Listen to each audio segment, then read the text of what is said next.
municipal, yes. And then, without inviting or calling anybody to help me, Yes. I tried to pick one case of San Miguel beer. Beer Pilsen. That is Because it was birthday of... 24 pieces full. Yes, 24 pieces. So who were the visitors of Daddy at the time? His photographers, his friends, and his relatives, Okay. cousins. Then, on the way, third step from up, I slide and landed seated suddenly on the floor. Okay. There, I felt something.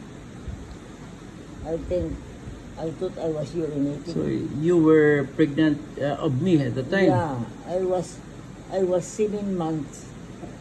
So your pregnant. stomach was that bulging? You were Yes. obvious to be... I was wearing my duster. Okay. So I sat down and all those people would try to pick me up. And there was an older visitor who said, nagbupok ang pintis mo. Meaning the water bag burst. Okay. So before proceeding, may I know what time was that of December 10, 1964?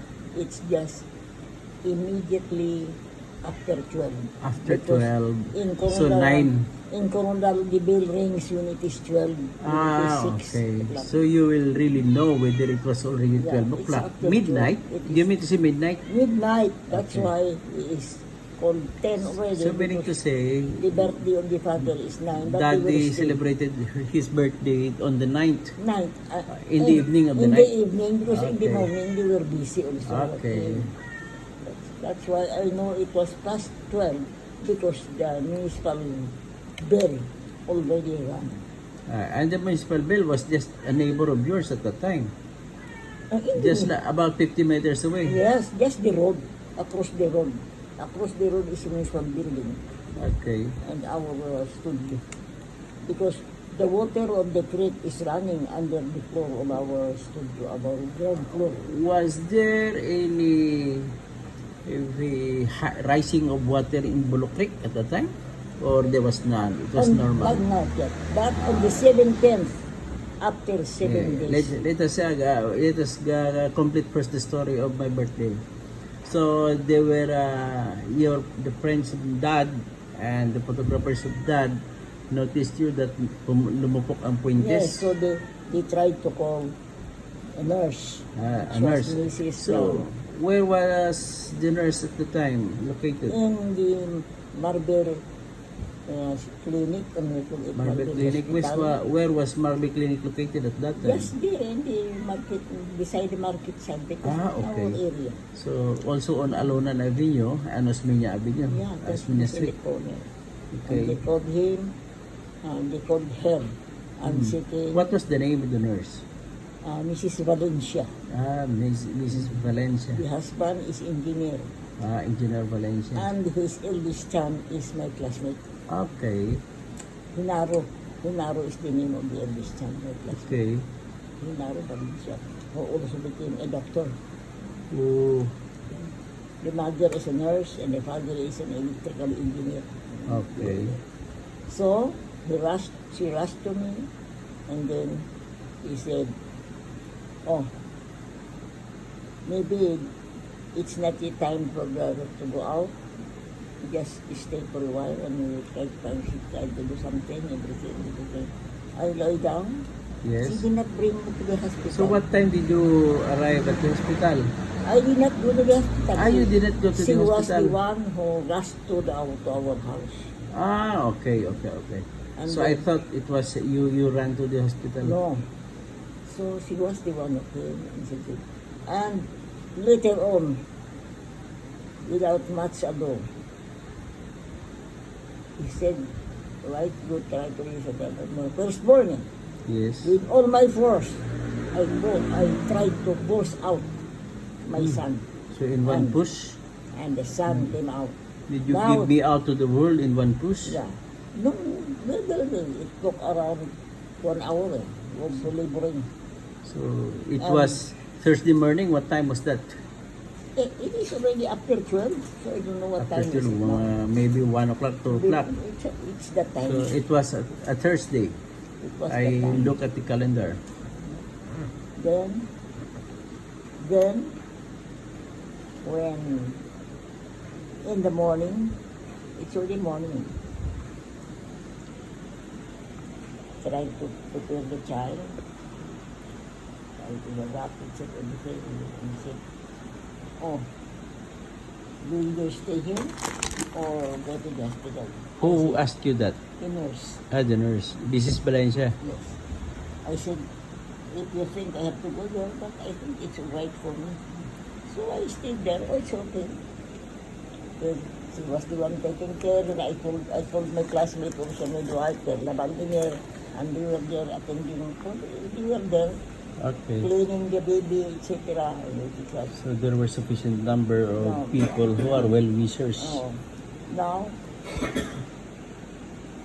the day that is 10 now, so I know they said, oh, on the 7th day after my delivery, but before that, it was already heavy clouds, mountain days before there was heavy clouds and showering, and then the rain,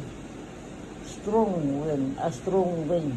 And Okay. we call that in Spanish, Ludia Cantaros. It rains like cats and dogs. Okay. And then That was on the 17th of 17th. December. And the Bolo Creek was flooded, and the water was already passing our floor in the ground is made of bamboos.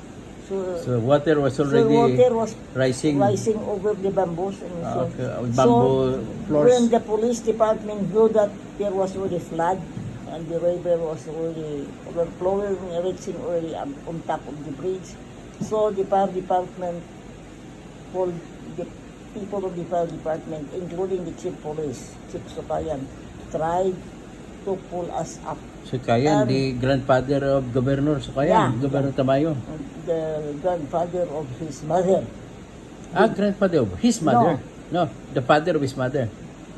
No, it's Sukayan eh. Oh, So his mother is Sukayan. the mother of the mayor governor is Sukayan. Yes. So the father of his And the chief mother. of police is the brother of, Brother of the father. of the father of the grandfather Okay. in his mother's side. So I was pulled out with a baby when we rode with the fire truck, and then I was brought to our residence in Osminia Street. Okay. That was all. So the time that she was born, and on the CBCD cord was not yet removed. Oh, the cord not yet removed. Yeah, because we are still doing and we are just waiting that it will be pulled out. No, it's not yet fully dry. From that moment, it's the 7th day, and the following day, it's really dry, and that's the time. And this is the true story. So My mother was trying to question me, where did you put all those things that went with my delivery? And we put that in Ilonggo, the unan, and all these things. I said, it flowed with the flood, and it was brought to a higher place, the highest place I don't know. I do not know where. Basta, sumakay ka ako sa baha, and it went. Pinapakwento ko pa si mami kung paano ko pinanganak. It went. That's all because. So the police car and the police there were policemen who tried to pick me up and put in the fire truck. It was the fire truck that brought me. Dali lang. So, I really went to the house of my father and my mother in Osminia Street, and we were there. And we waited until the remnants of the flood. so how many days flood stayed? I think it took around 1 day? 2 days? No, 2 days. And then the clearing of the rivers because so many branches of trees were already landing on the bridge. You know, there was only clearing. You know, it took sometimes about 3 to 4 days to clear it. Okay. That's all. That was a very memorable day. Okay. So anyway, it's so good that you've told us the story about it. And So I believe why you told me that you called me Bertod? Why did you call me Bertod? Bertod, because in Ilonggo, Yes. when you see Bertod, meaning in English, meaning that is his destiny. Okay. It is written, nakasulat sa kanya, yung mga pangyayari. I thought Bertod means power. Yeah, including that. Bertod, sabi pa ng mga matanda, amo na yung Bertod niya. And the unan tried to close, travel. We do not know until where. Maybe this boy will be traveling and this boy will go somewhere else. So even to the place that we do not know where he will be there. That is amunang Bertod niya. Bertodan ito. Bertodan, that's the term of the old people. Bertodan meaning there is Destined to become that he one. is destined to become somebody. Okay. To become one. Okay. With all of this, we will see really became a Bertod in all angles. Came out. Okay. So how did I become Toto? Well, he was called Toto because in Ilonggo, Toto means a very precious boy Okay. and a very powerful boy. And the next boy we call him Nonol because he seems to be very quiet. So he is more of a girl attitude. But this Bertod, imagine, he was born because I was carrying a case of liquor. So he was born through the power of carrying a liquor. But I hope he will not be drunkard. That's what I was thinking. Only the father is not drunkard. Okay. Okay. So maybe that's sufficient. Maybe we will tell stories tomorrow because you have already told stories for more than 12 minutes now. We could maybe trace, we can track back memories in the past. Okay? Thank you, Mami. Thank you, Mami, for telling me the story about it.